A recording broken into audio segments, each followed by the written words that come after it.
ஆனால் ரோகிணிக்கு காலையிலேயே ஃபோன் அடிக்குது. என்ன ஏதுன்னு சொல்லி பார்த்தாங்கன்னா, அது சிந்தாமணி ஃபோன் பண்ணுறாங்க.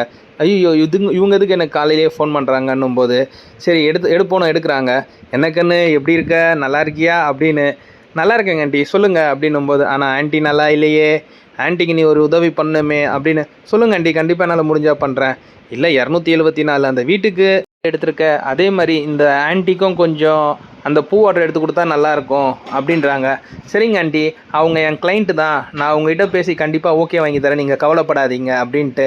"சரிம்மா, கொஞ்சம் பார்த்துட்டு சீக்கிரம் சொல்லு" அப்படின்றாங்க. "சரிங்க ஆண்ட்டி" அப்படின்னு சொல்லி ஃபோனை கட் பண்ணுறாங்க.